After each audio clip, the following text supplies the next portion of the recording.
Bagi teman-teman, kembali lagi dengan saya, salam satu hobi. Oke, jika kalian ingin membuat bonsai seperti ini, proses awalnya itu tidak lain adalah seperti ini. Nah, ya. Awalnya seperti ini, setelah cukup akar baru kita expose, sehingga akhirnya di usia yang sudah cukup kita ganti pot dan bisa mengekspos akar serta daunnya pun sudah mulai pecah-pecah seperti ini. Jadi ini sekitar 2 tahunan proses sedang berjalan, dan ini akan terus ada perubahan, mungkin daunnya atau bonggolnya akan memanjang. Tentu jika medianya subur, akarnya juga akan bertambah banyak. Nah, ini dia proses awalnya seperti ini ya. Nah, jadi ini paling sekitar 6 bulanan ini teman-teman. Nah, jadi kalau 6 bulanan dia terlihat seperti ini. Seperti biasa, jika ada kutu-kutu putih ataupun telur-telur semut seperti ini, kalian bisa melakukan proses penguasan atau bisa kalian semprot menggunakan pestisida. Nah, cuman kalau yang menempel-nempel seperti ini, sebaiknya kalian kuas ya. Ini adalah telur semut. Nah, dengan kuas-kuas seperti ini,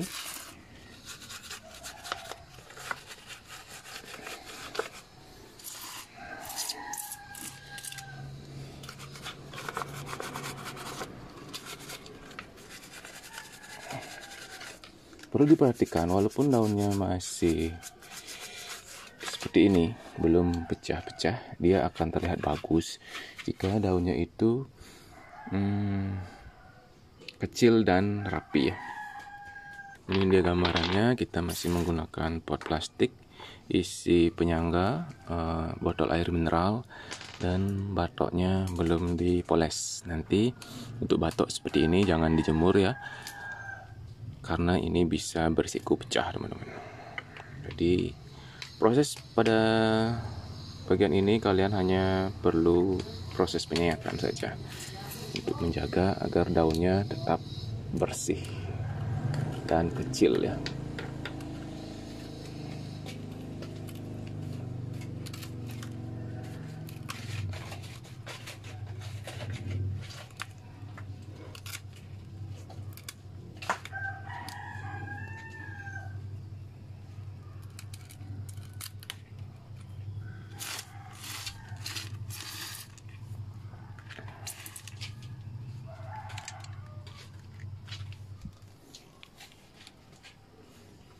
Nah, ini kita buang saja bagian bawahnya.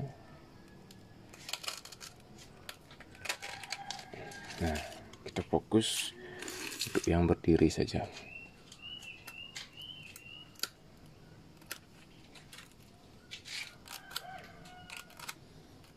Jadi jika kalian rajin menyayatnya, saya yakin bonsai kelapa kalian akan bagus dan enak untuk dipandang.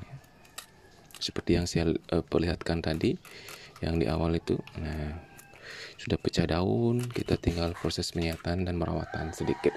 Tentunya selain itu kita juga perhatikan medianya ya. Jika sudah mulai agak-agak kurang subur, kalian harus siap untuk mengganti medianya agar pohonnya tetap subur. Nah, langsung disayat seperti ini. Jangan sampai terlalu tinggi. Nah, kalau ini contohnya ini sudah terlalu tinggi dalam proses penyayatannya. Sudah bisa dibilang lambat ya.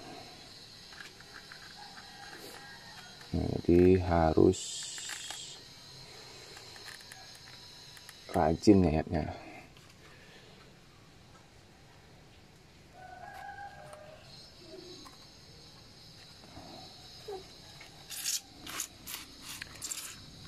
Jadi apapun itu tanaman yang kalian suka itu perawatannya harus rajin ya. Kalau sudah rajin, tentunya tanaman kalian pasti akan bagus dan subur.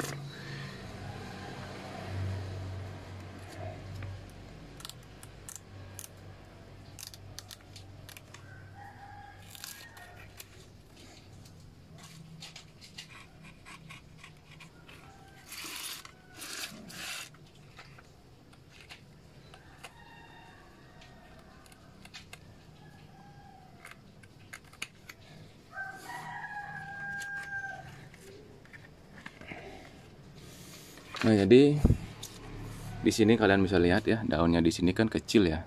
Kecil, sini sudah mulai agak besar, sini pun sangat besar ya, sangat besar ini. Jika idealnya itu dia akan menunjukkan daun di sini ini ya, daun yang sini itu kecil ya. Karena kenapa? Karena kita rajin menyayatnya. Di sini dia. Jika kita rajin menyayatnya, kita akan aman untuk daun. Tidak seperti ini ya, dia terlalu besar karena kita lambat menyayatnya.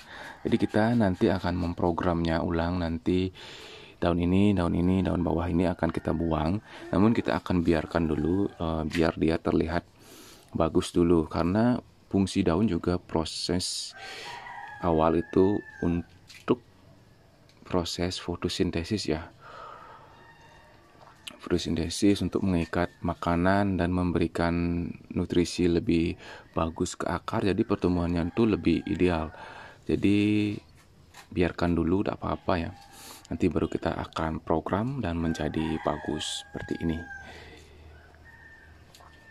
Nah, sama juga seperti ini. Nah, ini dia awalnya juga program awal. Nah, jadi terus dia pasti akan ada pertumbuhan ya. Seperti kalian lihat ini di depan kalian, yang saya bilang tadi tidak terhenti di situ prosesnya. Nah, seperti ini dia akan ada lagi pertumbuhan akar baru ya, akar baru akan tumbuh. Nanti kita akan bantu dengan moss ataupun dengan infus ya, infus air, nanti dia akan menopang di sini. Semakin hari pertumbuhannya akan semakin bagus jika media yang kalian gunakan itu subur dan bergizi. Nah, ini contoh kelapa hijau minion coklat. Jadi sudah mulai pecah daun dan daunnya pun memiliki karakter yang cukup panjang-panjang untuk yang jenis hijau ini ya. Jadi kita akan tetap melakukan penyayatan. Padahal ini juga termasuk sayatannya cukup ekstrim ya. Kenapa saya bilang ekstrim? Karena di sini kita melakukan sayatan pelepah. Seharusnya jika kita melakukan sayatan pelepah, daunnya itu lebih maksimal kecilnya ya, karena kita jarang menyayat. Karena sayatannya pun juga cukup maksimal dibandingkan kita melakukan penyayatan yang hanya pada tapis saja. Oke teman-teman, sekian saja untuk video kali ini. Semoga bisa bermanfaat buat kalian pemula, buat para senior. Salam satu hobi. Buat teman-teman YouTubers yang senang membagikan konten Bonkla juga tetap semangat berbagi. Salam satu hobi. Terima kasih.